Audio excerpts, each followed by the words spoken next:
I'll ask that you stand. Pledge of allegiance. I pledge allegiance to the flag of the United States of America and to the republic for which it stands, one nation, under God, indivisible, with liberty and justice.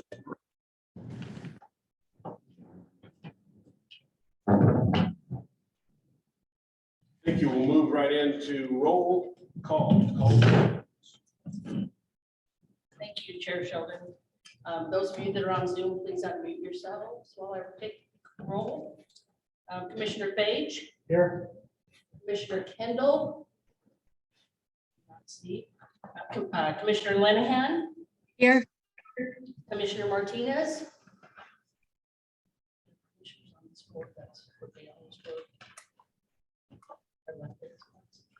Commissioner Papen. Here. Commissioner Sheldon. Present. Chair Sheldon. Commissioner Smith. Present. Commissioner Marlo Eckert. Present. Commissioner Sherry Simmons. Here. Commissioner Nathan Spelda. Here. We have excused tonight Curtis Walton, Cindy Hurst, and the newest member, Lisa Bugler. Did everybody? Thank you. Okay, thank you, Lori. First order of business on our agenda after that would be to hold elections. So we need to have a nomination. Since it's the first meeting of the year, the nomination and election of the chairperson is A. Do we hear any nominations? I nominate Russ Sheldon. I nominate Russ Sheldon.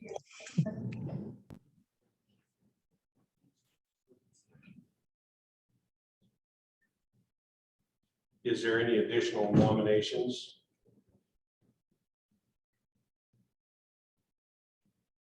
Hearing none, nomination is accepted by Russ Sheldon as chair of the budget committee for the ensuing term. All those in favor say aye. Aye. Aye. Aye. All those opposed say nay. Hearing none opposed, motion is carried. Thank you. We'll move into B, which is a nomination for the position of vice chair. Do we have any nominations? I nominate Terry Linehan.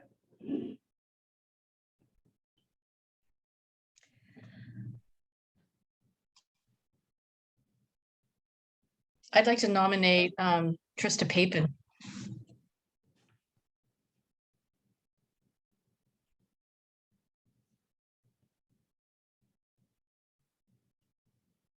Do I have any other nominations?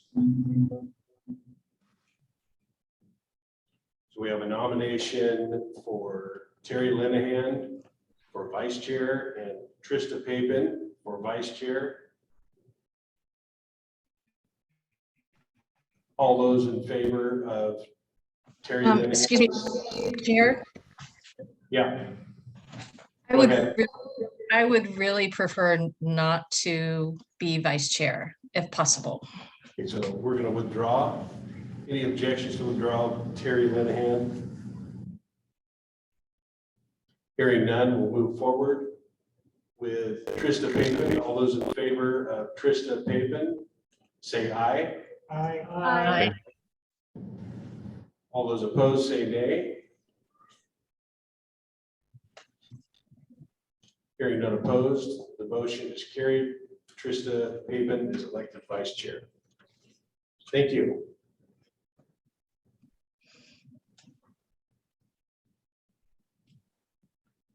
Okay, with that, we have item 6, which is our business on the consent agenda, which includes the approval of the April 20th, 22, this meeting agenda, and the minutes of the April 28th, 2021 budget committee special session. Do I have a motion for approval of the consent agenda? I move to approve. My second. Motion was made by Commissioner Linehan, seconded by Commissioner Martinez. Is there any discussion? Is it Commissioner Martinez? I'm sorry, did I get the second wrong? Who made the second motion?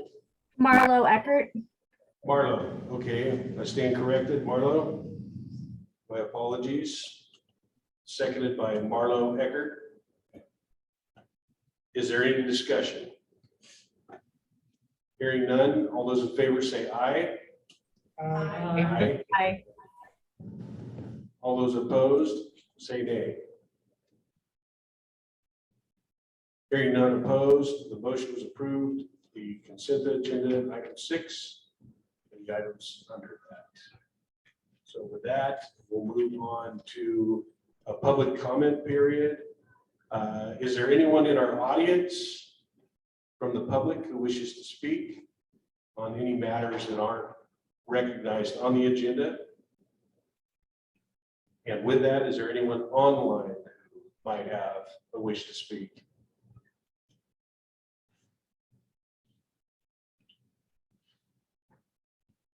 Hearing or seeing none, we'll move on to item 8, which is the essential reason why we're here tonight.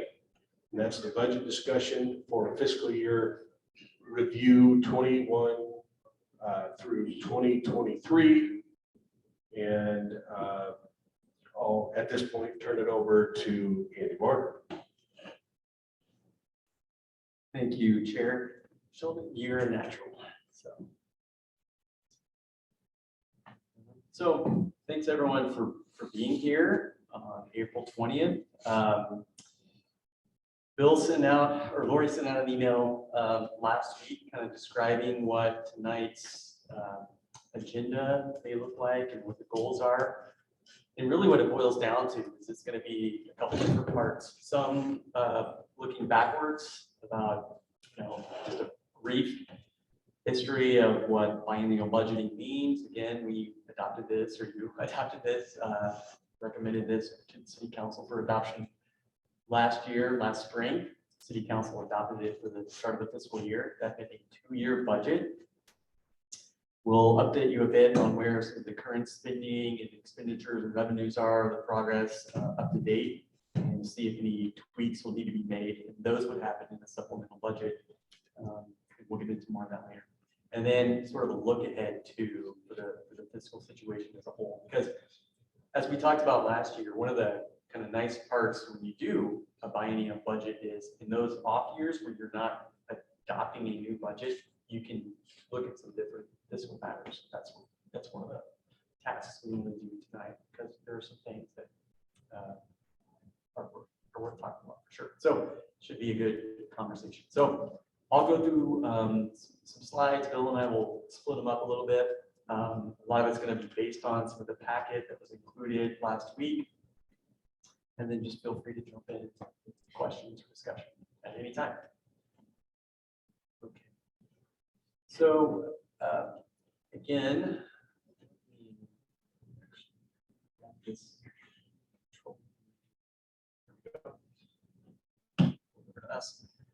so to recap again, we have a 2-year budget, and that's maintains an adopted status until the end of June of 2023. That gives us our full 2 years, and it's tight in here. Really, the hard work is already done. A lot of effort into those 2 years. So again, this will be a bit of a progress report, plan budget amendments, fiscal planning discussion.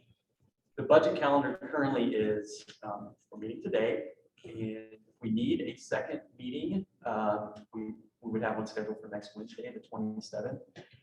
There's nothing really to vote on from this committee right now. It is purely a supplemental budget to make changes from the City Council. That's how state law works with a biennial budget.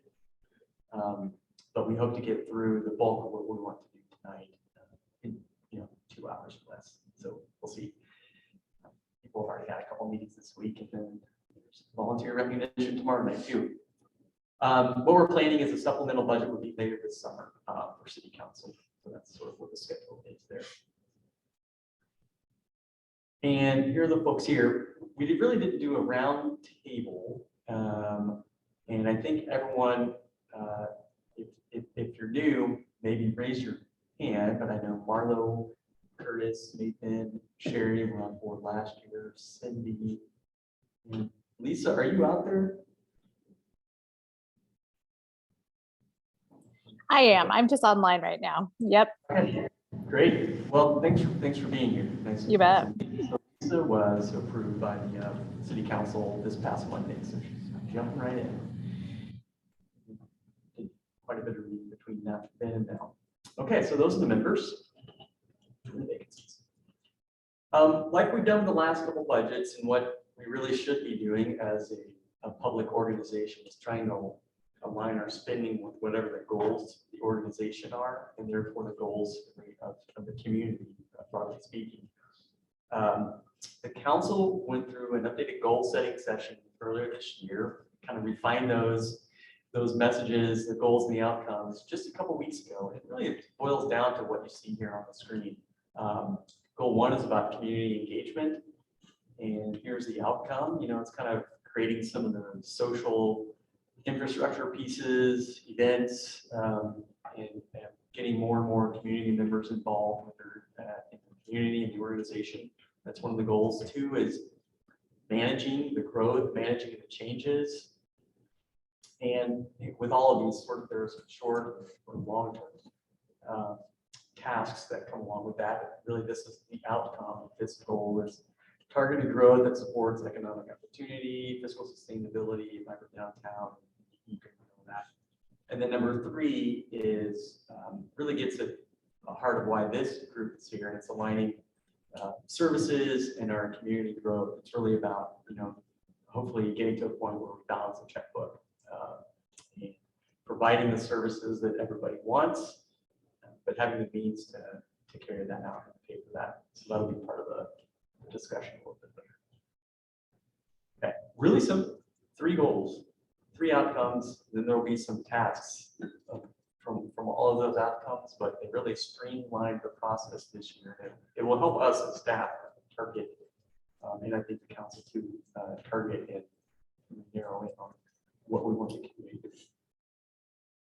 Okay, I will get, okay. And again, here are some of the key points we talked about this last year. These are some of the overriding kind of larger issues for this budget. Continued growth, that should, like we just talked about, that's going to have to dictate some of the budget priorities. Let's see if I can.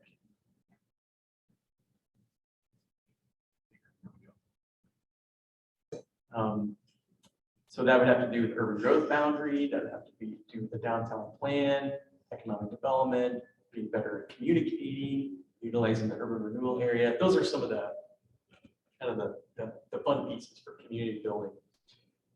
We're in our 3rd year of expenditure control budgeting. Remember that term, ECB? That was really where we gave each department fund is its own sub fund. So if you're prudent with the budget, and if you have any carryover, you need to keep that, and that just rolls over from year to year and prevents some of that use it or lose it mentality, and gives a little bit more autonomy to department managers.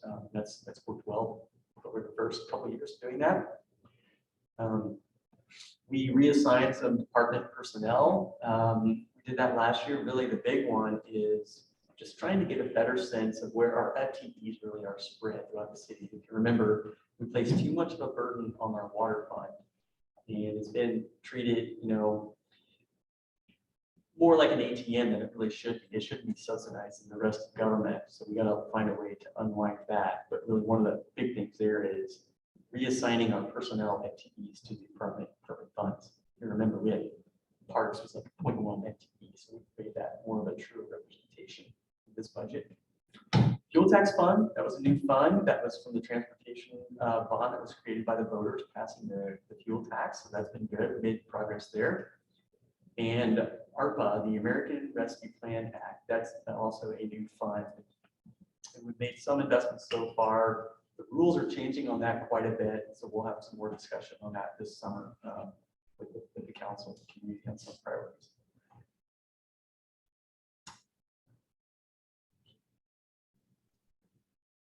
Okay, any questions so far? A little bit of that setup? All right, we'll get to Bill's part. Yes. The numbers. Yeah. In your packet, what was included basically a report summarizing where all of our operating funds are and where all of our capital funds are as of March 31st. And council will recognize that report looking very similar to what I went over with them at City Council on Monday. But I want to go back over some of this just for everybody to consider as we move into fiscal planning discussion. So first, as of the end of March, as of the end of the third quarter of fiscal year 2022, our 3 operating funds are doing well. Everything's running right below or below budget to date, but different things, different expenditures and different revenues come at different times. So, you know, this is a 3-quarter or a 9-month snapshot of where we are to date. But things are kind of varied depending on when we get revenues or expenses that are quarterly or what have you. The big thing among these charts really is that the water reservoir project and payments on that, we have those payments to make or are making them, but in the full account, the actual versus budget will look very, very similar there as a result. So we're kind of still in progress of making payments and draws on that. But by and large, our operating funds anyway, the ones that every single day have expenses and weekly, monthly have revenues, we're in a good place with them so far this fiscal year.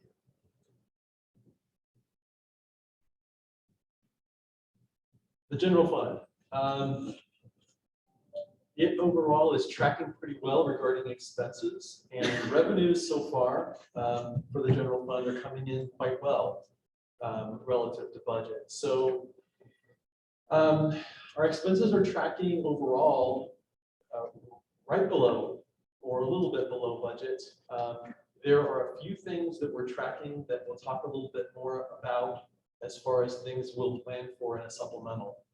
But things to consider: the economy continuing to be slow and labor staff shortage in county permitting and an overwhelming increase in things to permit at the county, among other things, all of a sudden has caused a delay in the fees, the development fees, particularly we plan to collect. So we'll probably won't hit budget for this year as a result of that, but for the second year in the biennium, it looks much better. UTV planning has been more expensive, and some development review expenses have been a bit more than budget to date so far, but we're still on track for the most part for the whole 2-year budget. We'll talk about UTV planning a bit more later. And then law enforcement, public safety. There is a sudden move to enhance service levels. We haven't changed service levels in 3 years. We have the same one chief and 1.75 more than that. Just that's the line. Yeah, right. That's yes, exactly. But we basically have the same contract level of service we've had for the past few years, and we're now moving on service levels for 24-hour coverage as many days a week and getting to a point where it's 24/7 patrol coverage. Chief's here to talk about that in detail if we have questions. Council will have a work session very specifically about that soon. But that's something we'll talk about a bit more with the supplemental budget. And what is true, though, is that these numbers reflect the first month of enhancing service levels a few days a week to 24 hours by paying additional overtime to cover that, basically the graveyard shift that we didn't have before. So the numbers for April, this is through March, the numbers for April for the general fund will show a bit of a ratcheting up of public safety department expenses because of that additional overtime. But we'll talk about planning for that a bit later. That's the general fund. Streets fund. That one has seen for street maintenance, sidewalk maintenance, and everything having to do with maintenance of our transportation system, basically here in the city. We've had a few projects that the weight of them have been in the first of the 2 years of the biennium. The new pavement management system in particular, gotten a lot of work done on that in the first year. So there's kind of been expenses on that weighted in the first year of the biennium, but it is something we had budgeted for. So the numbers look a little high, but it's really relative to the biennial 2-year budget that matters on those. We expect. We have some realignment to do on some of the personnel expense attribution to the streets fund to be consistent with how we plan for it in the biennial budget. That still hasn't been completely corrected, but there are some journal entries to do that. So personnel services costs look a little high. It's artificial. It's something that needs to be redistributed and will be. But overall, the fund's been performing well, relatively speaking.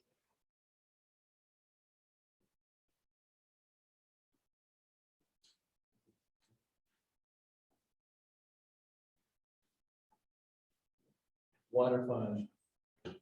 So we still have payments that will be coming in that we'll need to make with the draw from the loan we got from Business Oregon. So those capital outlay numbers will catch up. The water fund, like the streets fund, has had a number of projects implemented that were planned for the biennium, but the focus of them were in the first year, including the new SCADA system, which has been put in place with the new reservoir. We now have 2 reservoirs in town, and coordinating water supply with both of those reservoirs at the same time involves a brand new software system that manages that. So that's what the SCADA system is. So that's part of the material and services spending that has occurred this first year that look a little high, but relative to the 2-year budget are okay, and we're planned. And again, we have a personnel expenses distribution realignment we need to do to move all of that formally into the general fund with a journal entry or entrance. But by and large, this fund as well has been operating as planned or budgeted for the most part. Okay, so I'm going to focus on, in your report, there's information for every one of our capital funds and non-operating funds, most of them capital funds. I'm going to focus on the ones that really kind of we watch the most closely because they have the most activity. Most of our capital funds haven't seen many projects or project expenditures, and only in the last couple of months with Bryn Hill really going for building permits and paying SDCs and TDT, only recently have some of those funds, capital funds, even seen revenues. They've kind of been dormant for the first several months of the year. But the revenue and expenses for all of those capital funds are in the report. But I'm going to focus on a few that have seen activity and kind of dominate how the time we spend on projects that are active. The Urban Renewal Agency. Not a lot of activity yet this year, but soon, so far, but soon we will be working with the developer of the Glencoe Opportunity Area on the DDA, the agreement where the development and disposition agreement with all the terms for exactly what they're going to build, when, and the purchase of the property from us to make that happen. When all of that is determined with some additional information from them about their plan and costs, we can then refine numbers for how much it will cost us for our share of what will happen. We are pursuing with Business Oregon potential grant funds for offsite transportation access improvements with the state's immediate opportunity fund. So that might be coming in and part of the equation. As we get closer to actual development, we'll know more. So there's some refinement that might come with that. Downtown improvement plan, which will be done later this summer. ODOT is paying for that. That isn't money in and out the door, but it is an ODOT grant, and they manage the process and pay for it for us. That'll be done later this summer. We'll probably have some new projects, and we'll probably have to revisit the Urban Renewal Agency budget potentially to figure in some of the projects that one determines are of higher priority sooner. And then we did successful, at least for the first stage. We got past the first stage with the AmeriCorps Rare program at the University of Oregon. the Urban Renewal Agency and Washington County will partner with us on the local match to have a rare volunteer come to North Plains. And we're in the application process still. We've made it to phase 2 for more serious consideration. But if we do get that, that person to come up and help us begin the downtown plan implementation process, we'll have a partnering situation with Washington County on the funds, but the URA will pay for part of that. So it's a local match, basically. So that's kind of the status of the Urban Renewal Agency. The Transportation Bond Fund has been money in the door with the over $6 million borrowing that we did to fund all of the projects that will be the debt service that we paid for with the local fuel tax that voters approved. We're substantially complete basically with the West Union pedestrian path and bridge. But we've already kind of started basically on 7 other projects with that fund. So it's been very active. And we've moved forward on a number of different things and seeing a lot of progress with them. But more immediately, that first big project was nice to see it done and all the photos of everybody cutting the ribbon cut. So that was kind of a nice mark of very quick progress of the fund. But we'll make a far more substantial process on the remaining 8 or 9 projects that we have in there, particularly over fiscal year 2023. So that's where that fund is, but it's been very active with all the projects, most of the projects so far that were.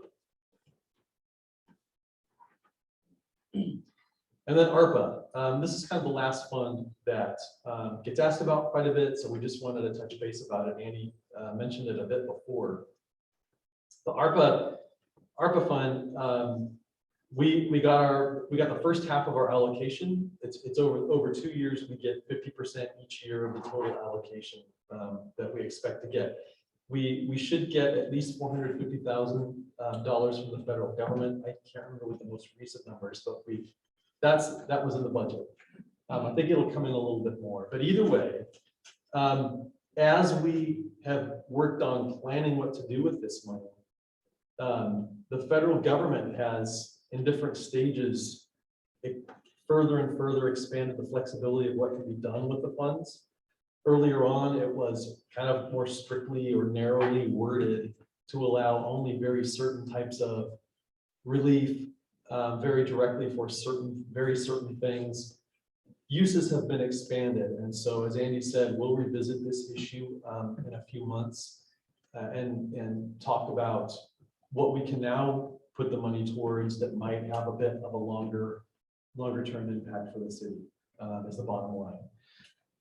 The one note, we did get the $1.8 million allocation of funds from the legislature. It's ultimately ARPA money that went to the state of Oregon, but we got a $1.8 million allocation for Jesse Bays and for the West Union pedestrian path.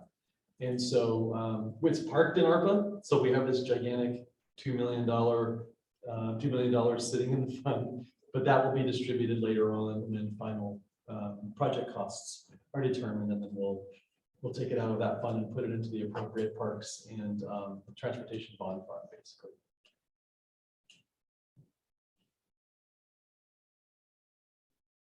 Okay, did you want to go through these or? No, go ahead. Some of these slides I haven't seen. Yeah, no, it's okay. Yeah. Okay, so as Andy said, because this is a 2-year existing adopted budget, any changes that happen to it are really supplemental budgets for council to consider. They'll have a hearing, consider it, and then decide on a supplemental.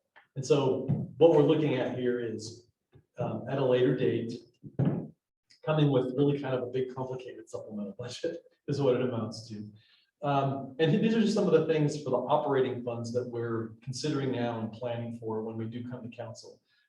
As mentioned, the law enforcement contract for enhanced service, council will be having a work session with Washington County Sheriff's Office to drill down into some of the details of that.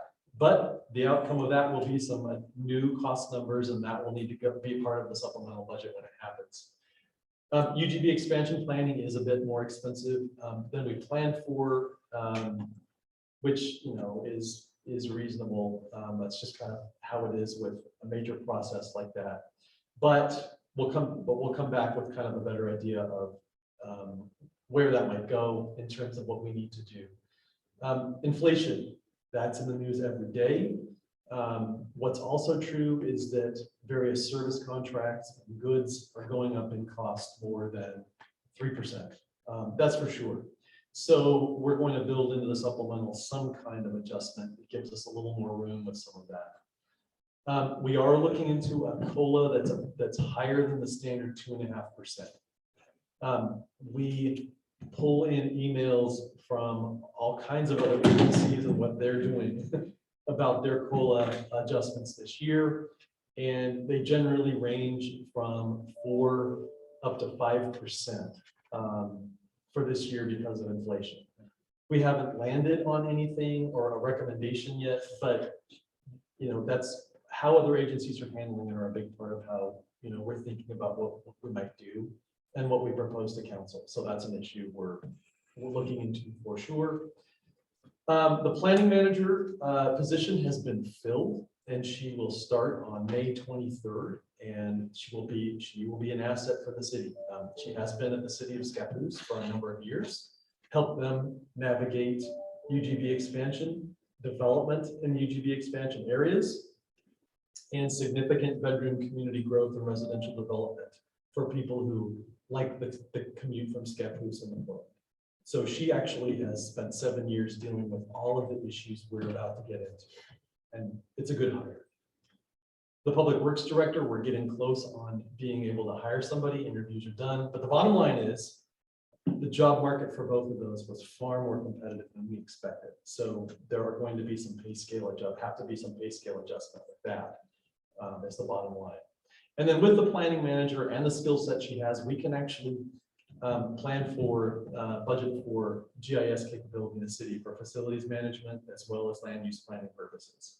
And with phasing out of having a land use consultant for current planning, Heather Austin, who helped the city for many years, with her goes that instant access to their GIS system. So we're gonna budget bringing it in-house so we can handle things ourselves more. So those are the operating budget issues we're looking into, and we'll come back with a supplemental budget.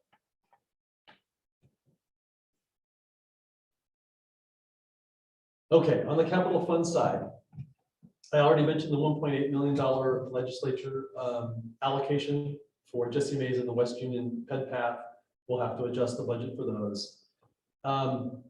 We are having our consultants take a look at our capital projects budgets and adjusting accordingly because of inflation. And as all of you know, or likely know, projects are going up in cost because of energy costs, supply chain issues, labor availability, all issues factoring in. So our consultants are doing a review on the budgets for our projects, and there may be some that go up. Some projects that are currently in the capital improvement plan, but aren't quite yet in the budget.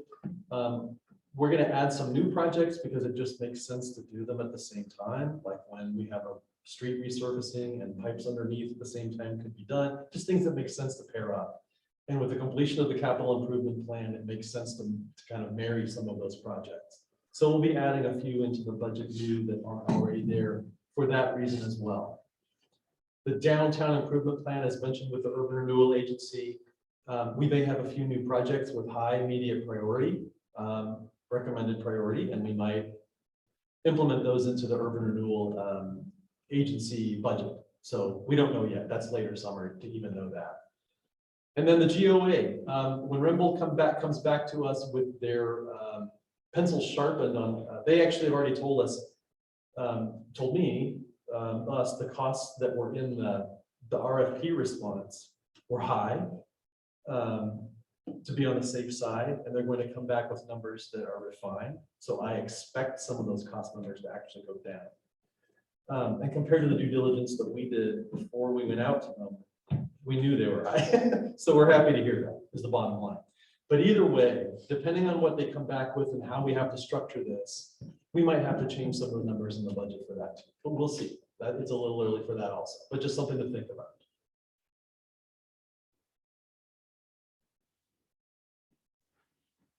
Okay, All right. So we have kind of recapped what it looked like going into this biennial budget.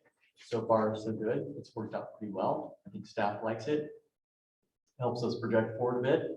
And we don't have to go through a full-blown budget process every single year. That's nice. We kind of caught you up on how the spending has been thus far and some of the things we were maybe planning for the second half of this biennium, just projects that we know about, and then you know, if we're planning a bit for inflation. Good, thanks, Ron. Buffering a bit for those to be on the safe side. And now we'll get into some things that are a bit more medium and long term. Now that we have it here, we did that in 40 minutes, so now we have some time to discuss some things going forward for the city and really for the community. A lot of these are going to be, you know, their livability aspects in our community. And these are things we've talked about, I think, at previous budget committee meetings. We certainly have at the city council and at goal setting sessions, but these are some of them really summarized into four issues. We've talked about this first one. 24/7 police coverage, meaning graveyard shifts, which the city's never had, as we continue to grow, pressures from other activity in the metro area, just sort of the realities of that. How do we transition that? How does it get paid for? As we will show in some illustrative graphs later, we've had some service levels that are declining. Services are still being delivered, but really in a proportion to the population growth, they haven't kept up with that. And there's some reasons for that. But what are those future paths for levels, services, and funding? North Plains, a great place to live. It's a great place to work. I quite enjoy it. But we do have a bedroom community status, meaning that we have way more homes and rooftops than we do employment. And we've got some graphs there that illustrate that point really well. The problem with that is, as we know, it just comes with an imbalanced tax base, and you end up putting far too much burden on residents. And then something we touched on a bit earlier, water fund subsidizing the general fund. That has a major impact in a key area when it comes to early growth boundary planning. Okay, so those are a few of the things that we'll touch on here. So most of the service levels are declining, as we just talked about, adding more people, but we budget kind of in that range of 3% or so to be, fiscally conservative, to basically match up with the resources that we have available. That's really the big thing. But what that means as a result is we have some of the leanest service levels compared to our neighbors. And we're going to show some comparisons. When we group Western Washington County, that really just means Hillsborough, Forest Grove, Cornelius, and Banks. Those are sort of our peer communities. If people are looking to live in North Plains, they're probably looking at one of those communities also to live in. So these are some things to think about as leaders. So Bill, you did these little graphs. I'm going to let you talk about these little graphs. So back to the numbers. So that works well. So for most of our departments in the general fund, the services that residents, except for water, paying their water service and their water bill, these are kind of the services that the city provides or pays for providing to residents on a daily basis, and what they see and interface with in terms of services provided. And for most of the departments, really that have a lot of exposure to the public, one way of looking at service levels is how much population is each FTE, is each employee effectively serving when you take the ratio of population to FTE to FTEs, full-time equivalent jobs that we have in the city. And as you can see, for general government, for public safety, technically Parks and Rec since 2016, for those three kind of key day-to-day services for residents, our ratio of population to FTEs basically has been, or FTEs to population has been on the decline. And what that basically means is while we've held steady with the number of employees we've had, we've just rapidly added population. And so the ability of staff at levels we've kept just means we're providing services at a lower and lower level. That's all that means. The only departments really that have seen an increase are library. And it hasn't been huge. I mean, the scale of the chart is in smaller numbers really. But the library is a cooperative service with Washington County Cooperative Library Service. So our local library shares in cost and service burden with a wider population. So their service level determination is a bit different. We pay for a significant portion of their services every year with our city general fund as well as Washington County money. But their service levels are kind of jointly determined. So it's a little bit of a different animal compared to our other departments. And then community development, just by nature of all the growth that's been seen, city staff have devoted, what city staff we've or have begun to hire have had more of their time allocated to that department, basically. That's all that means. We really, until our new planning manager is hired, we don't have more staff in community development. It's just existing staff have had their time allocated more to community development. So it's kind of moved around. So that's one way of looking at service levels and how they have declined. Just how many people is each employee providing services to on an annual basis. So we go to the next one. Okay, the other way to look at it, there's no perfect way. Every department delivers services slightly differently, but to consistently kind of look at things. Another way to look at it is what's the cost of services per resident? How much are we spending per resident in services? And for all departments really, except for community development, again, we'll get into that. It's a little bit of that one's an outlier for the departments. We're spending less and less per capita with service levels we already know are low. It's actually declining. Even though really we should be spending 3% more annually if we kept pace with inflation, we shouldn't be seeing cost per resident go down unless we know our service levels are declining. Another measure of service levels declining. Community development, our costs are going up because we just spend more money on design review, application fees, or application process, and consulting fees to help us take care of that with our consulting planner, or have had a consulting planner, as well as our engineer of record or engineers of record over time. But by and large, we're certainly not keeping pace with inflation for how much we spend per resident. It's going down for most departments. So service delivery is different by department, certainly, and how we look at service level by department is different. But what's generally true here is that if we look at how much we're spending, we're certainly not keeping up with inflation. It's going down.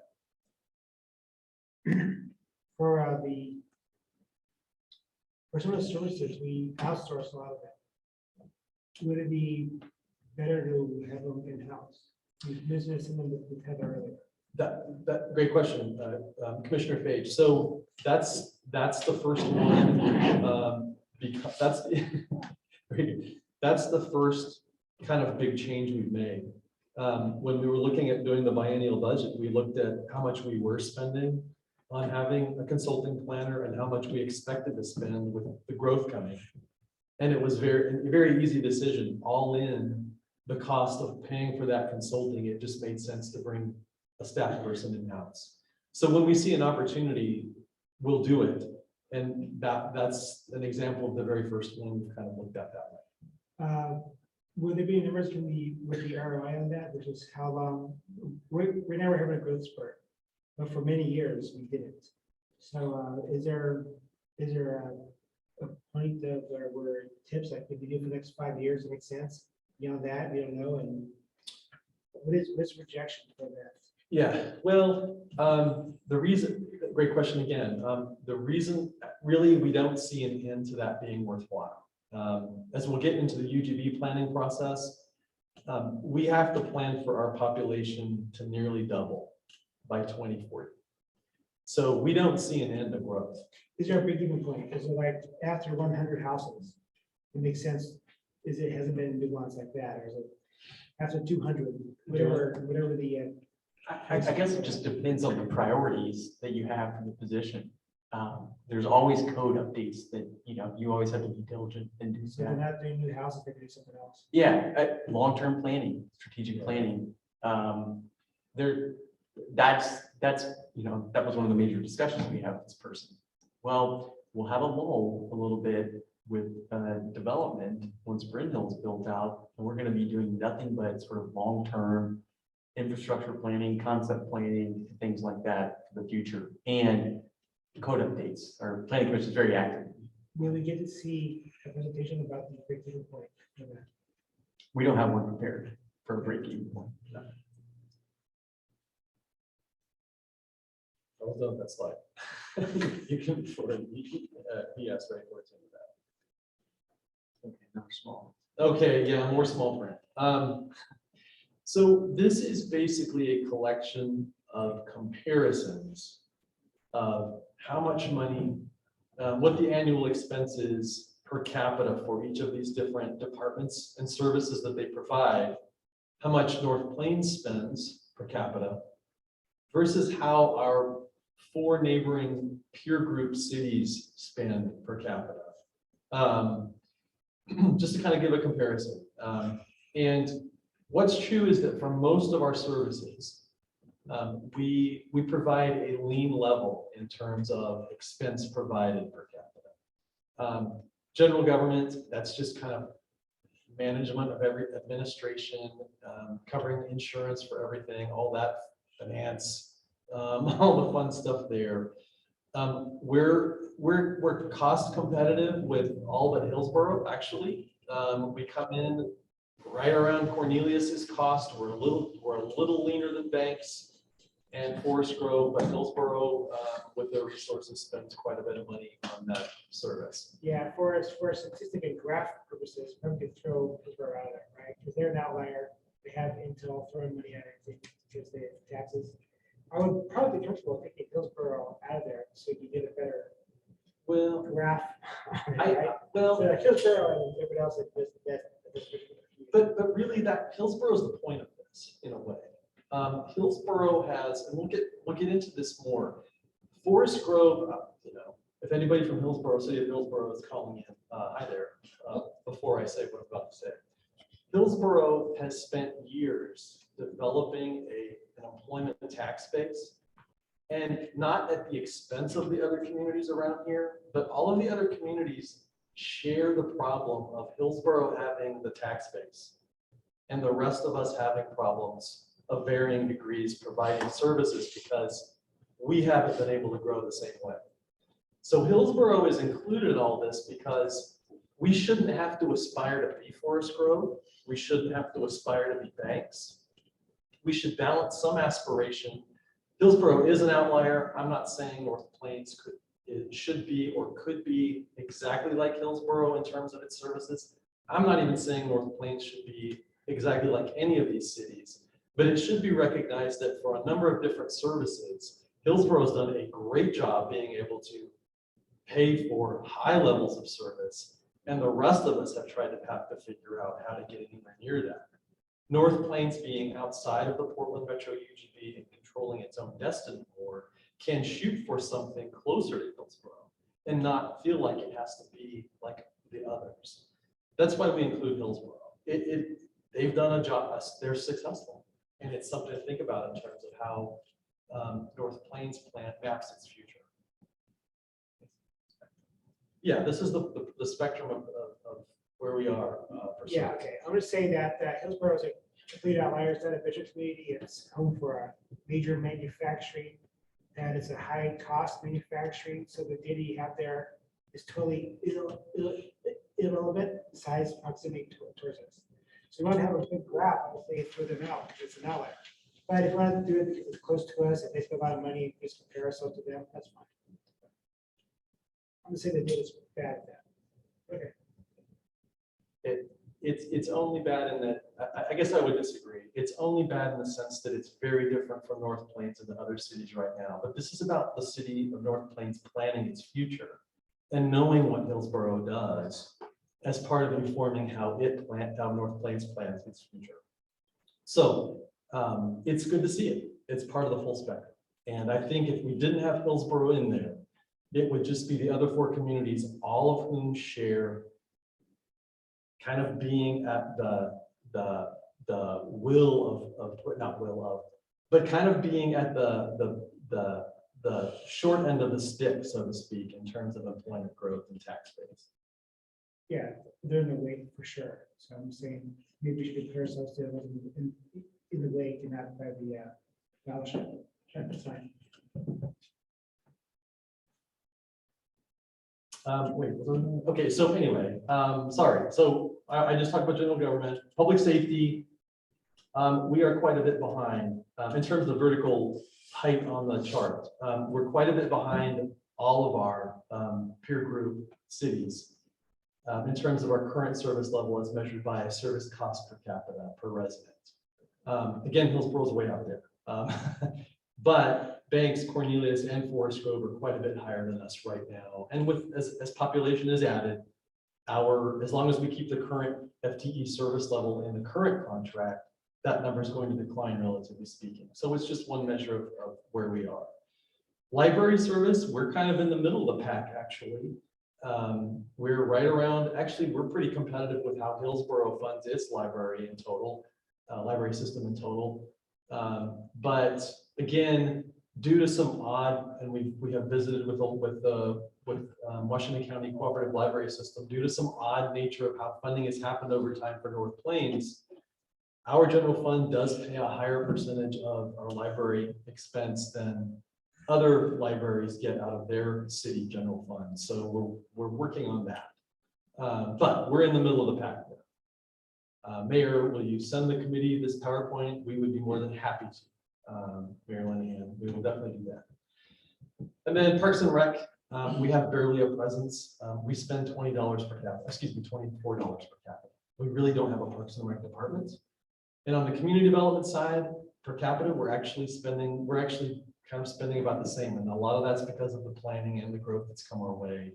It's been on par, relatively speaking, with what other cities have experienced. So again, Hillsborough is an outlier in a number of these things.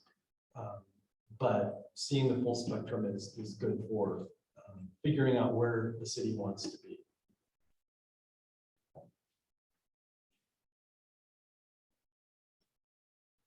Okay, so let's focus a little bit on public safety.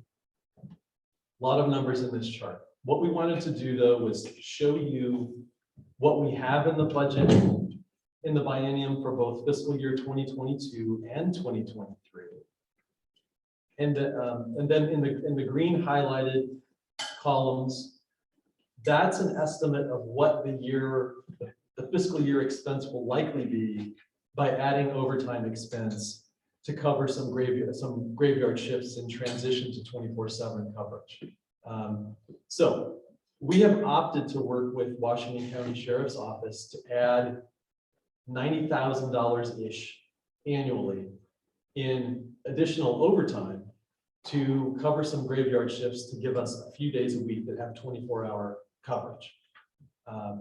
Detailed questions, he's your guy. But the green highlighted numbers are really just meant to say, for a year or two at least, the choice right now is to pay for enough additional overtime to get some graveyard shifts every week. It's not 24/7, but it's 24-hour a few days.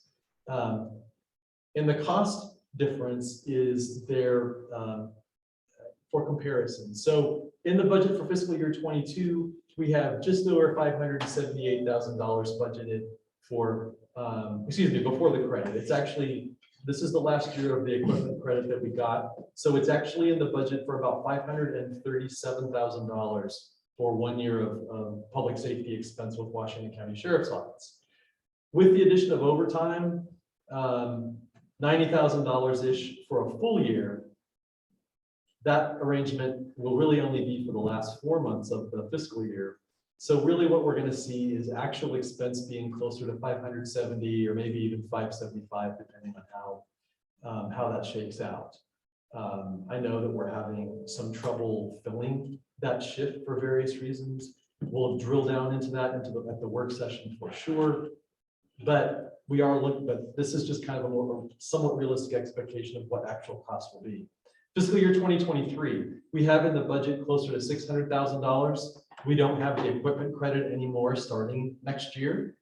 But if we add in the $90,000 to $100,000 of additional overtime for that 24-hour coverage for a few days a week, we are looking at closer to $700,000 in fiscal year 2023. So we will be adding that to the supplemental budget discussion when we bring that up very specifically with council for a supplemental budget. But anyway, that's just what it's going to look like to start in the first 2 years at least. The additional overtime approach to getting 24-hour coverage. I have a question. Yeah, please.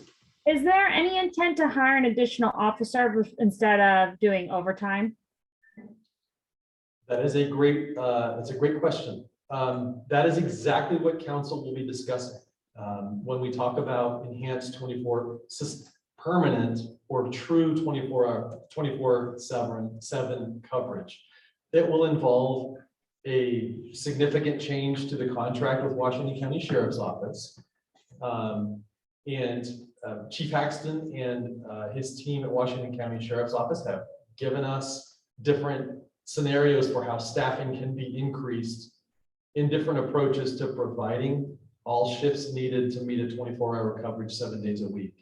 That would require up to several new officers hired. The issue is, how do we get there and pay for it? So that's why we're bringing all this to you in kind of in a phased approach to expanding services. So how much hours are we talking about in overtime? Each officer gets 5-10 hours overtime each week, or? What's that? So if I'm understanding the question correctly, you're asking, how are we giving up the overtime in order to staff that? So the staffing works, working through a number of hours that would work a week for the city without overtaxing or overburdening the city. We came up with the 21 hours of overtime a week that we could feasibly work. And how I broke that up was mirroring with the sheriff's office schedules and kind of our schedules with their staffing, was trying to break up the overtime so I can do 3 and 4 hour increments at the end of someone's shift. So that allows them to work overtime when their normal shift is over, but not putting them into safety clause and some of the other things that have to do with mandatory time off at the sheriff's office. And that also allows not one person having to work an entire shift. So the opportunities to fill those vacancies becomes greater at smaller chunks, as opposed to one large shift that just sticks there. As well as it also gives more deputies the opportunity to sign up for it. So in essence, we're working 3 days a week. 2 of them are 7 hours worth of overtime on Friday and Saturday, and the other one is a rotating, so it's not the same day every week. And again, I'm breaking that up based on the importance of what I believe is Friday and Saturday, which would be the commonly the busier nights. And again, like I said, rotating the other one. So in essence, it's 2 7 hours and a 6 hours to meet those hour requirements. Does that answer your question? Yeah, I just want to see, the reason I'm asking, because they might work for a while, but they might get tired of doing all the overtime. Exactly. That's a problem all agencies are facing with, especially now, in a shortage of officers. And that's not just with Washington County, that's pretty much countywide and actually statewide. So in order to avoid some of that burnout and not just have massive chunks of overtime sitting there, I've tried to break it up to where, again, it gives more deputies the opportunity to not have such a long shift. Does that make sense? So you're absolutely right. There can be some burnout, but that's. So it's a bandage effect for a while. that's, in essence, that's exactly what we're doing. This is a stopgap. All we're trying to do is try and give more coverage for the after hours time until we can find a way to make it a true 24-hour. And once that leap gets made, however it's decided to be funded, then that issue of who's going to work it completely goes away, because that would be like an actual assigned deputy shift. So it wouldn't matter in essence where the deputy worked. That deputy that's worked with Washington County would be assigned deputy in North Plains, much like the other two that are already working.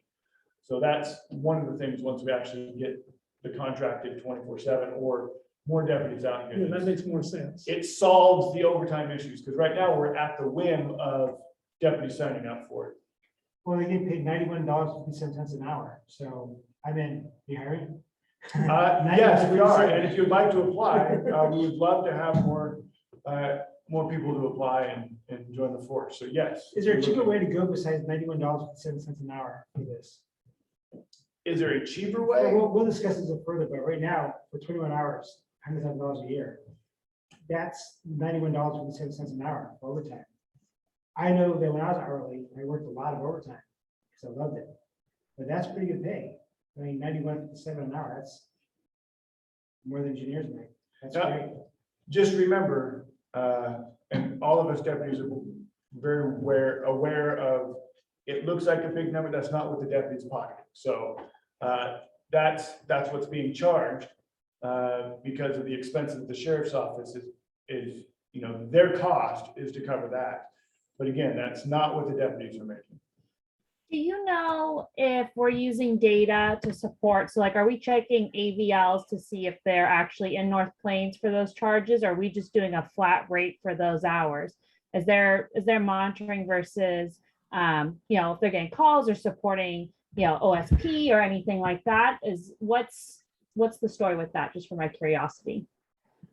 Well, we're treating the North Plains deputies, whether it's overtime or straight time, you know, normal hours, as their priority is North Plains. That being said, there are interagency agreements, whether it's OSP or the sheriff's office or Hillsborough, if there's a priority incident going on and they're the closest, as you said, the AVL, which is the dispatch way of saying the closest unit has to go.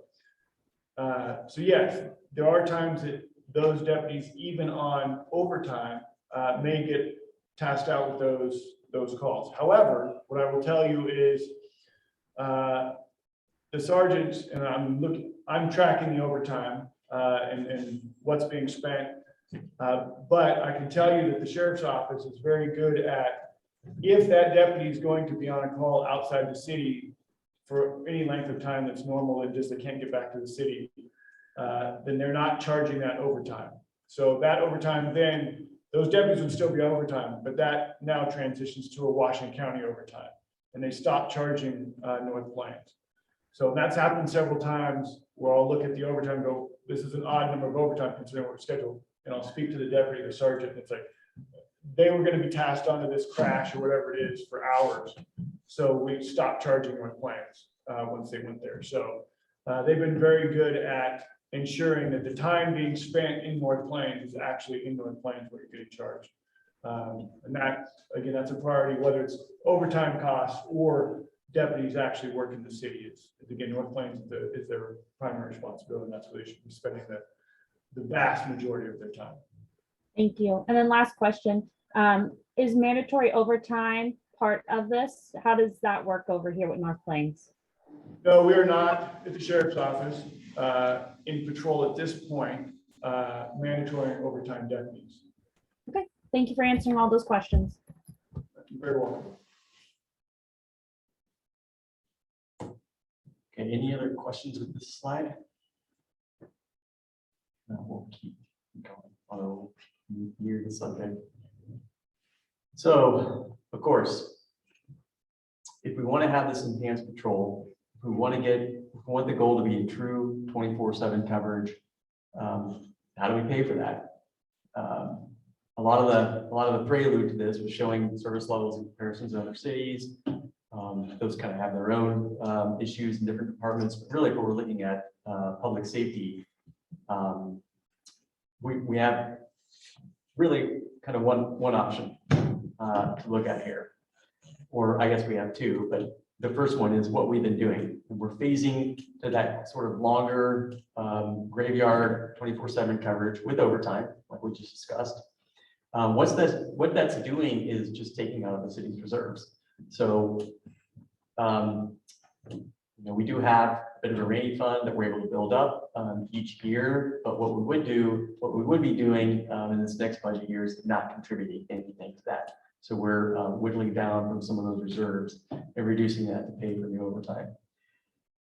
Step two, though, to get there, this is something the community really needs to consider, and this is what really every other community does. And for this, and a lot of times they're doing it specifically to fund public safety because that is a critical and truthfully an expensive department. It's passing a local option levy. We've had a discussion with the council. We want to consider this. We have some work to do over the spring and summer to put it on the ballot in November of this year. But even if it's approved by voters, we wouldn't receive any revenue until the following year, 2023, because it wouldn't go on a property tax bill until January 1 of 2023.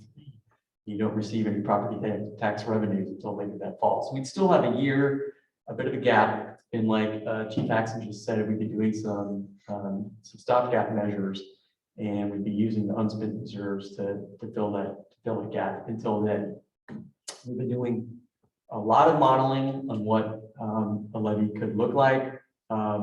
We're not going to get into all that tonight. I think what we'll want to do is probably set up some sort of special work group to do that.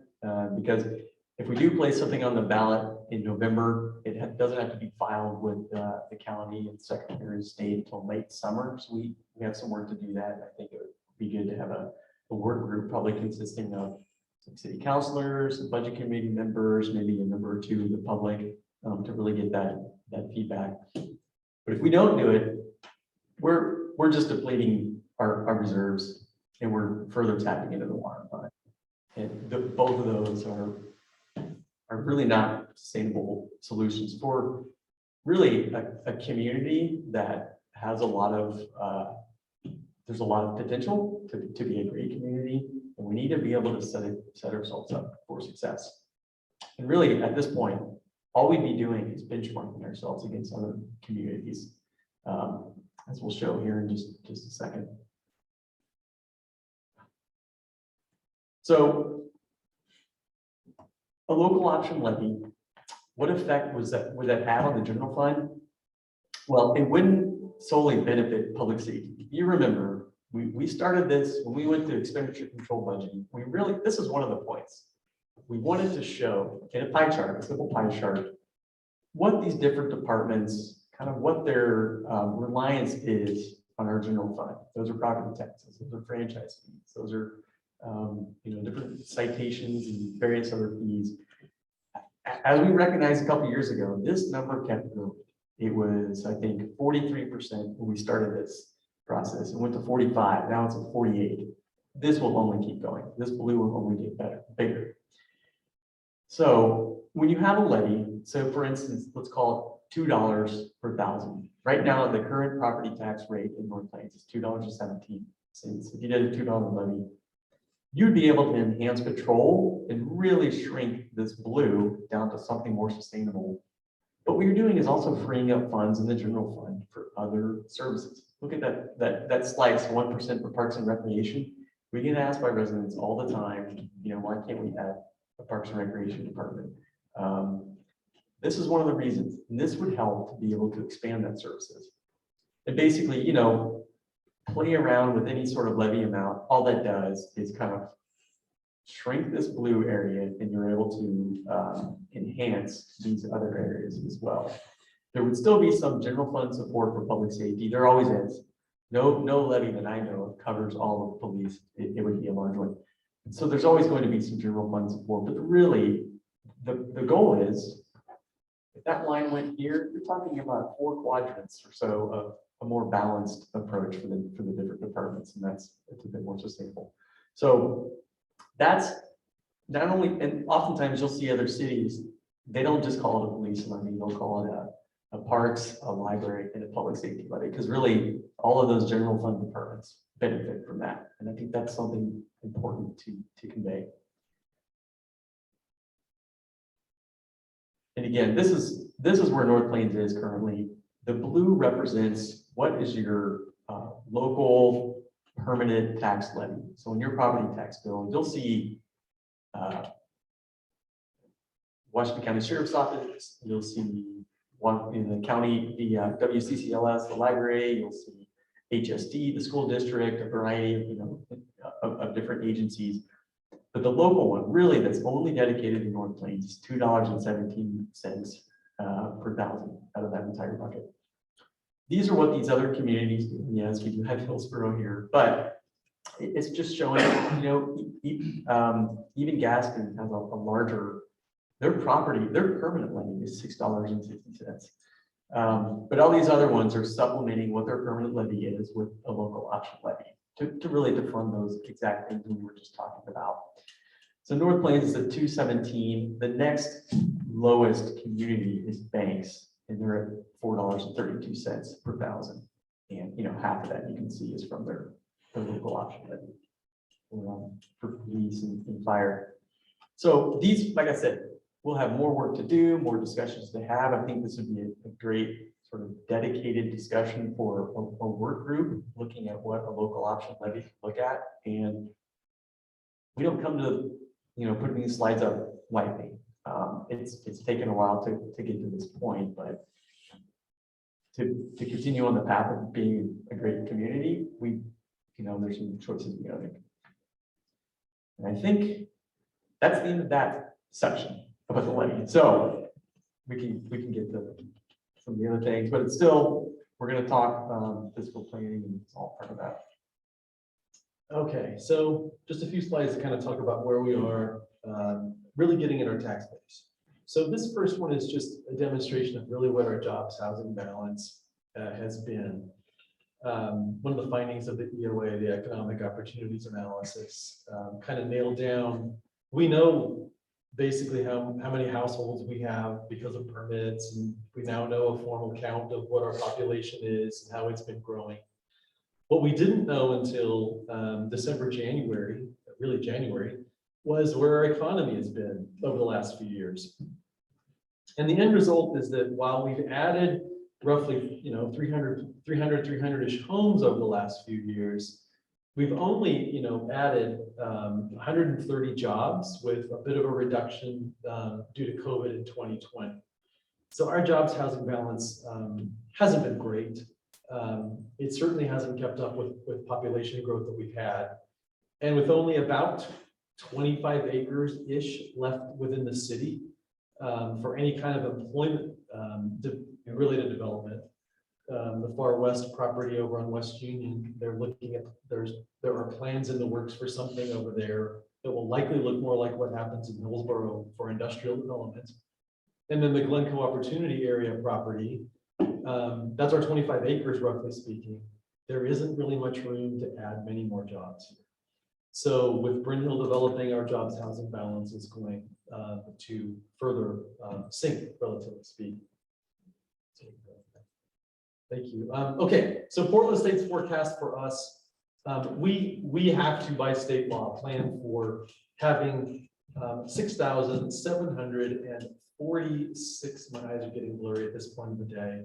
But anyway, just over 6,700 population in the city of North Plains by 2040.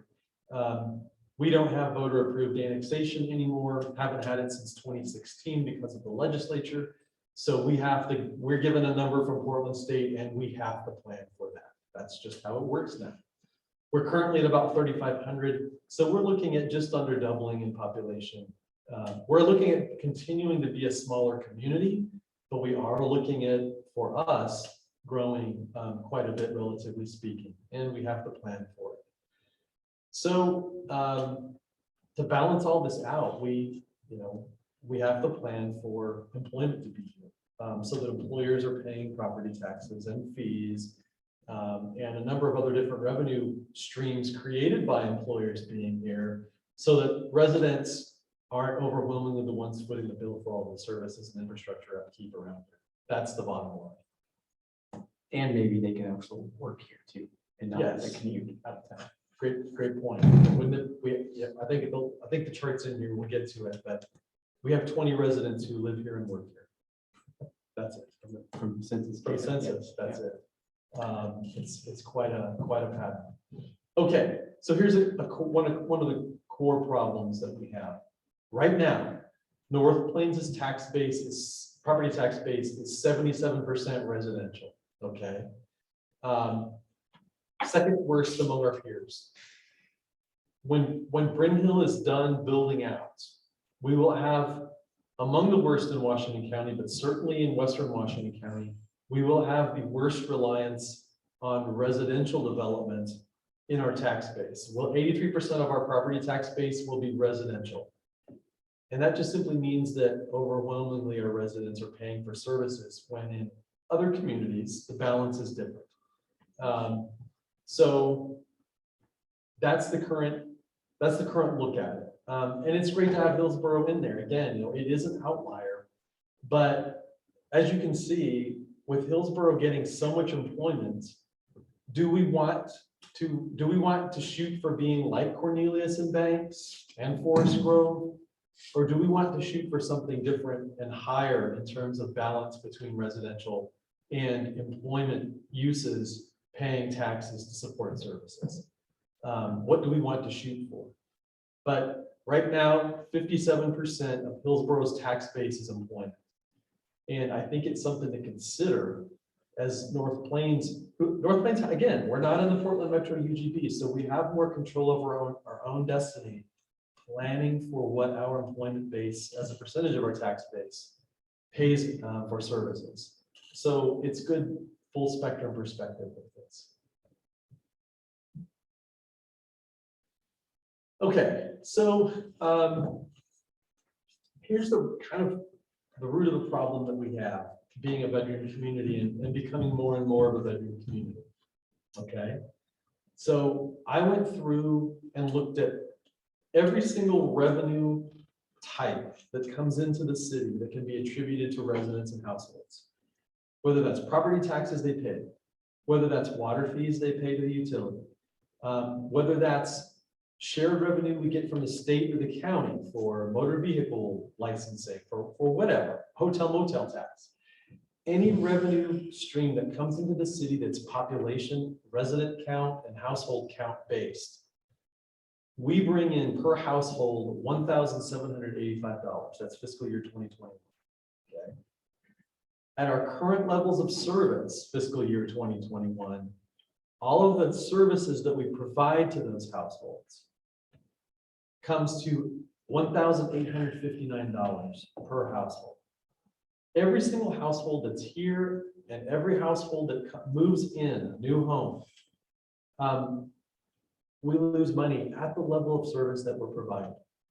We're losing money for every home. So there was an idea in earlier urban growth boundary expansion than this one, that let's become a bedroom community. Let's be a quiet, smaller town.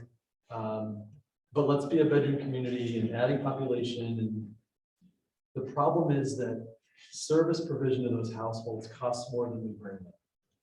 And these are, like we said, at service levels that are lower than what our neighbors provide as a comparison. Okay, if we add the cost of 24/7 enhanced patrol coverage for North Plains, the per household cost goes up to $22.45, okay?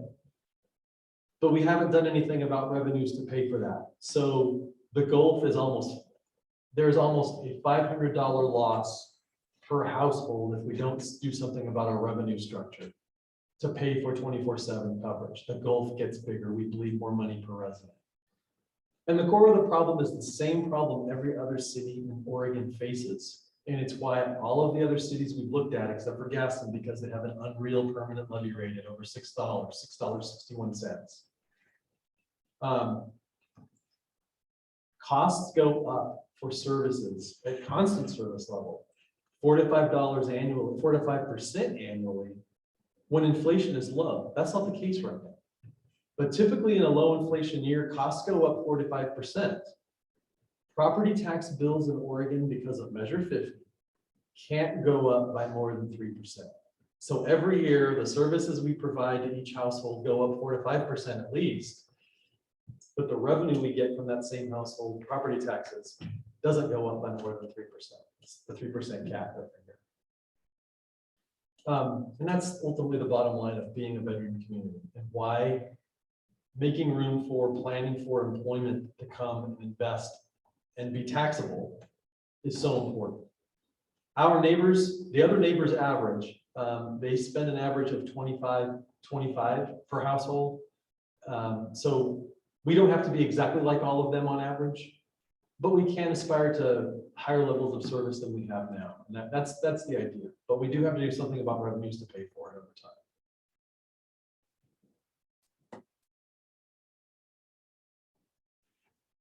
Okay. The last thing. If we want, almost the last thing. Yeah, sorry. Okay.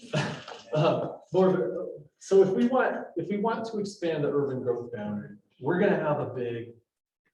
We'll phase it, we'll plan it, we'll structure it so that infrastructure gets put in over time in phases. It will have to be done that way to pay for it. But if we want to expand the urban growth boundary, we have to have the ability to bond and borrow for some of that infrastructure. The typical way to do that, the most reliable way to do that, is to get whatever utility involved and bond that against that revenue stream. Okay. Right now, we couldn't do that because we use the water fund to help cover the cost of services that we're missing in town because we don't have enough employment here paying taxes. So the water fund has traditionally been used, and it's been budgeted for this biennium to subsidize the general fund with $536,000. That is something we have to move to change, because with urban growth boundary expansion, we're going to need that water revenue as a guaranteed revenue stream to bond against for major spine infrastructure when the time comes. Right now, if we were to go out and try to bond against revenue that is going to the general fund as subsidy, we could borrow anywhere depending on the loan type. If we went to Business Oregon for a no interest loan for some of this, we could borrow $5 million today with what we are subsidizing the general fund with. So we're going to create, by moving things around and ending that subsidy, we're going to create a lot of capacity to pay for tomorrow's infrastructure. But it's a step we have to take as part of planning all of this, is the bottom line.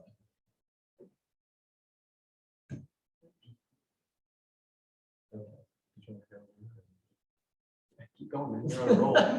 Okay, so when we understood we had to update the economic opportunities analysis and figure out a revised new idea of how much employment we want here and how much land we need to accommodate it, we went through last summer basically a kind of a prioritization process with City Council, and it ended up being resolution number 2160. Council identified 4 key priorities that they wanted reflected in the EOA, the employment land need that we identified as opportunity, and the urban growth boundary expansion. And this is the text of those 4 priorities. Council will recognize it, but the bottom line is for all 4 of these, reverse being a bedroom community by having jobs here, grow business investment here with that so that residents aren't the ones entirely footing the bill through water bills and through what property taxes they pay, but enhance the tax base. Sustainably fund infrastructure to serve all of this, to enhance community health services and diversify the economy. And then the final one, I having to go round trip to Hillsborough or Cornelius the vast majority of the time you need most things. If you don't shop on Amazon or some other delivery service, that's a lot of miles. We have the opportunity to bring services, dining, shopping to North Plains to reduce those trips. That's why the Glencoe Opportunity Area Grocery Anchored Center is such a key thing. But there are so many other services that over time we can bring here. We just have to plan for it. So that's priority number 4.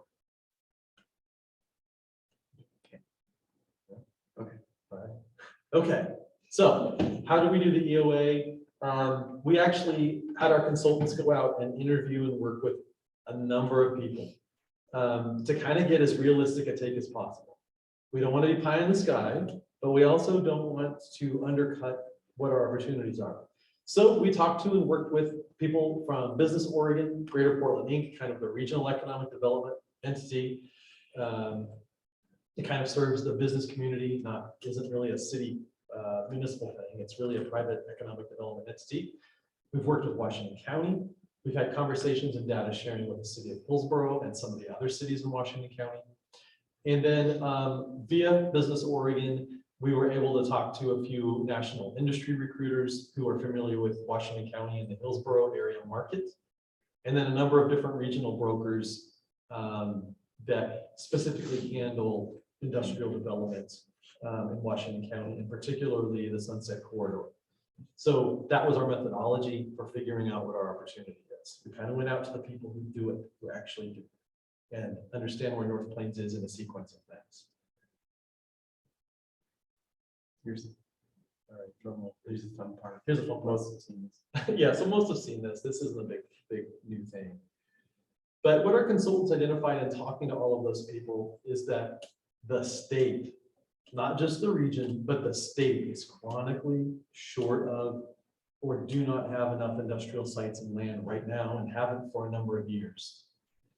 What's changed for North Plains is that the several hundred acres that Hillsborough added to their UGB in the North Hillsborough industrial area that's now served by the much wider Brookwood Parkway. And you see, if you drive down Brookwood off of the freeway, you see the Topgolf, the Majestic development where Topgolf is, but all the other industrial that's been put behind it, Amazon and a big vendor to Intel and a few other things. And now you're seeing it on the west side of Brookwood Parkway with Majestic's new project, a little over 100 acres that they're working on right now, a Majestic West, more industrial development there. But all of that acreage, the vast majority of it in the past few years, Hillsborough has secured industrial development. They've recruited, whether it's data centers or manufacturers, warehouse distribution. Shockingly, they're looking at being out of land in 2 to 3 years. That's how much they've seen in development over the last few years. So what's changed is we now are looking at the state, frankly, and there's now kind of a blue ribbon panel on the fact that we don't have enough industrial land and the system isn't good at adding industrial land, particularly for high-tech manufacturing.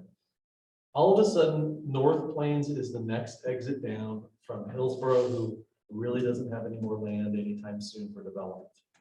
So North Plains has the opportunity to recruit some of that and be selective about it and targeted about it. And this is the identified amount of opportunity that we can plan for realistically over a 20-year period. In fact, we could, if we wanted, plan for more, but this is a conservative, if you want to call it conservative, if you want to be kind of more concrete about it, this is where the numbers landed on how much we should plan for the next 20 years.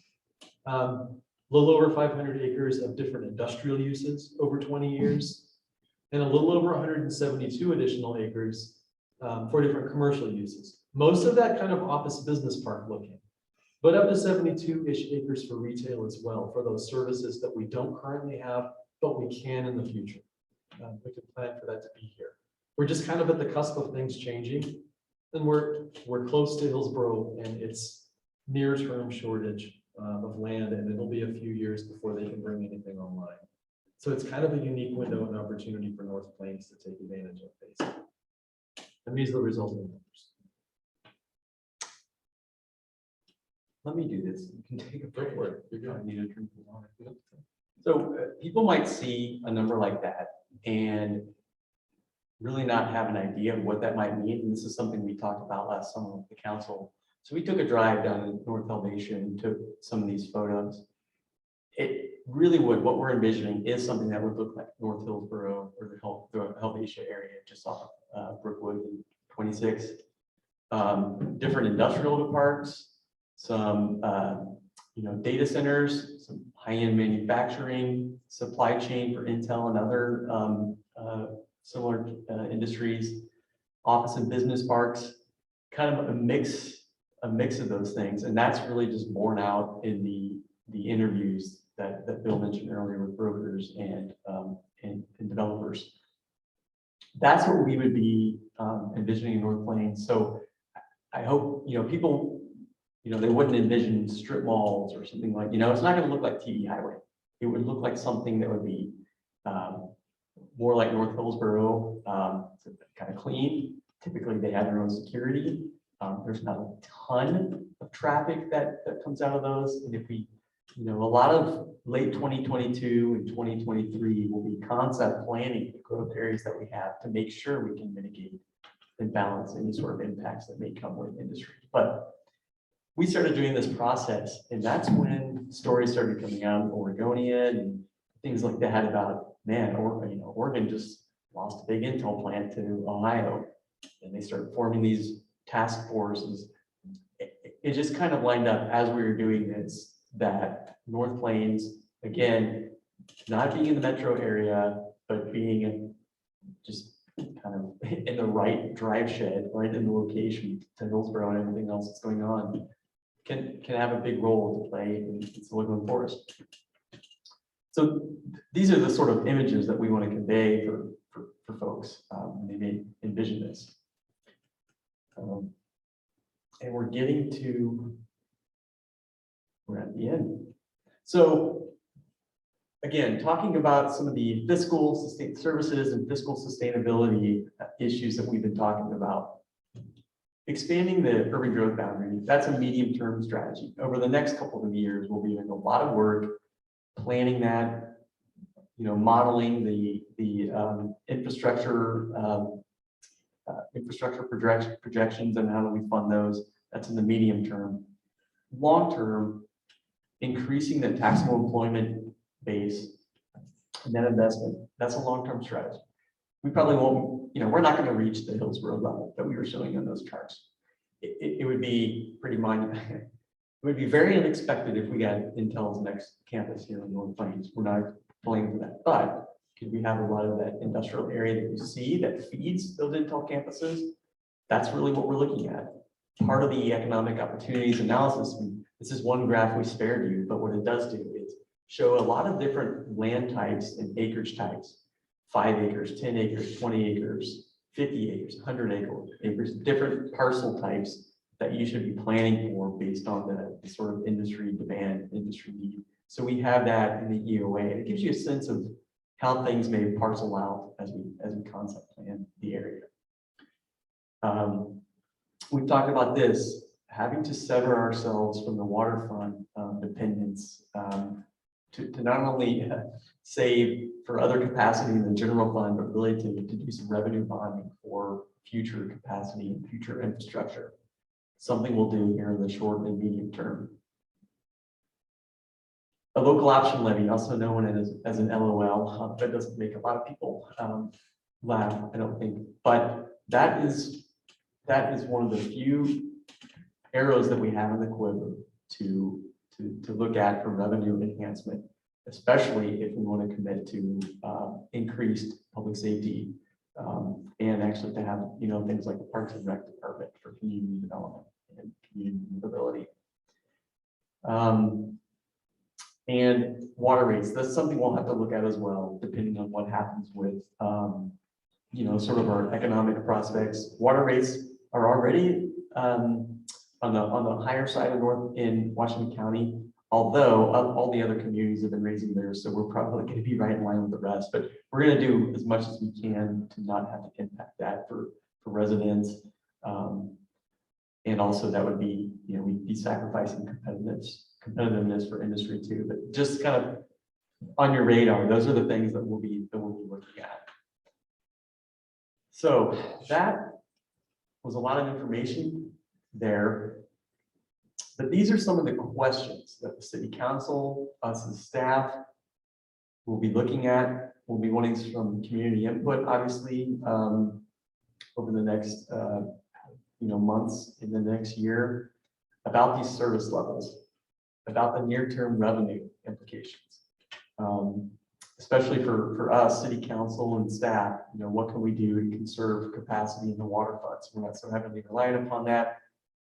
And the big one is, as the boundary expands, how do we phase that? How do we fund that? It's also important to note for people that was a fairly large number of 600, 700 acres for commercial and industrial. Not all of that has to be brought in at once. You can phase that out. So that's a 20-year look. You could do a portion of that over 10 years, another portion of that over 10 years. So you're phasing it appropriately and funding that appropriately. So that was part 3, sort of the big things to look at from a fiscal picture. So that was a good opportunity to talk about a lot of things that we've been, kind of talking about, not only in the budget committee, but city council a lot of times. It was good to have this time kind of carved out in this interim budget year that we can really do some of the longer term picture planning as well. So we'll take some questions, and I don't know if Bill needs a drink of water. You still have your vocal cords left.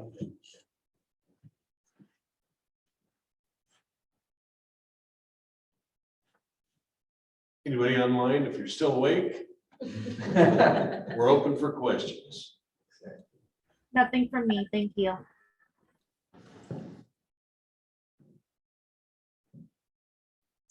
The mayor can drop off on the internet. Internet in Hermiston is suboptimal.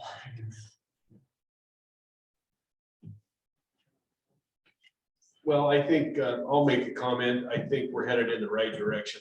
I do think there are a number of pieces that we need to be looking at. Obviously, some of those are more short term, but in the longer term, I think, what was presented is I think it's probably a direction that we have to make continuous process on. And, I don't think there's going to be, at least in my estimation and opinion, that the community is not going to support something for public safety. And I think I think the time to strike is now, and I don't think that's something we should be waiting on. And certainly it will be a favorable position for the budget, take some of those pressures off of how we've existed. And I don't have any problem being lean. I'd rather this city be lean than fat. And I'm not saying that's been proposed by any means, but I don't want to go out for not enough in a levy that we fall short of where we can go forward, at least with the visions we've set forth.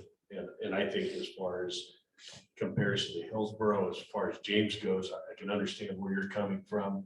I think I look at it a little bit differently in that, Hillsborough is a bit of a model from the standpoint of what their millage rate is from industrial, commercial properties compared to just residential properties. And I know that a number of communities in Washington County have struggled because they never really took the ball and ran with it. Cornelius is one of those. Years, 20, 30, 40 years ago, they had opportunities that they didn't want, and they just passed on. And I don't want to be that community. I want to have balance. I think the more employment we can bring here, it's only better. And certainly from a budget perspective, I think it supports a more stable revenue source. And then the only other comment is related. Let's see, I'm losing my train of thought. But I think is really related to the aspect of where we're at in terms of where our neighbors are at. And I, for one, don't really care to compare. It's great to see where they're at from a perspective, whether it's per capita, but I think we need to go where we want to go as a community. And I think that's really up to this group.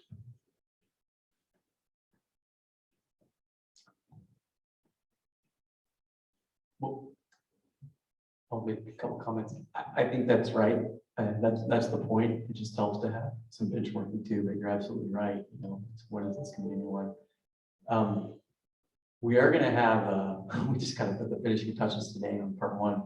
we're gonna have basically a 3-part series going out on the next 3 newsletters, May, June, and July, kind of outlining these things for the community, kind of showing what is the situation, what is the near term, what's the near term situation, and what have we been doing thus far? That's part 1. Part 2, we'll be getting into, levy discussion to do all the things that we can do with that from the community. Part 3 is longer term urban growth boundary. So we originally started by cramming it on the one. I'm like, this is crazy. So just yesterday we said, let's make this just a 3-part series. Maybe we can just start having discussions based on that. So there will be communications going out and sharing with the community based on each of those things. So it's kind of a series. The other thing I wanted to say is I want to thank Bill. He's put in a lot of time, effort, and energy, and brain power into this.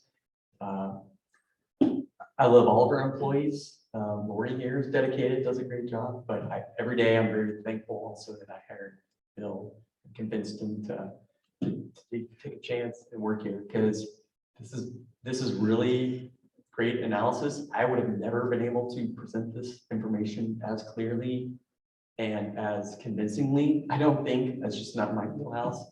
So he's been great with that, and I think helps create that message. And it's just, helping us get a truer, realer picture of the situation, but also showing what great potential we have here too. And he's been a big part of that, and I'm glad we can use this skill set. So.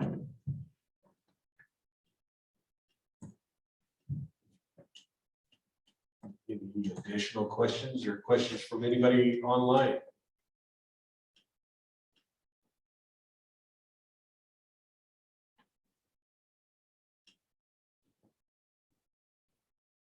I can only say one other comment is I am generally opposed to increasing water rates only in that for the cost of those services.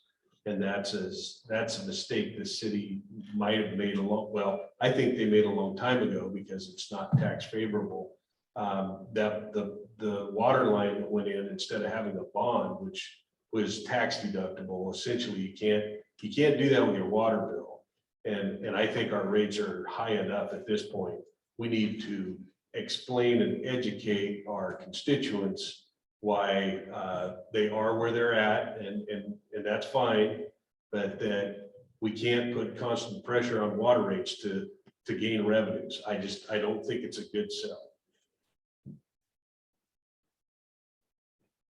I agree. Well, seems like we've gone dormant a little bit. I'll take that as a sign to kind of just discuss the next steps. Well, it's really what we talked about in the beginning. We'll have a supplemental budget later on this summer for the city council to consider.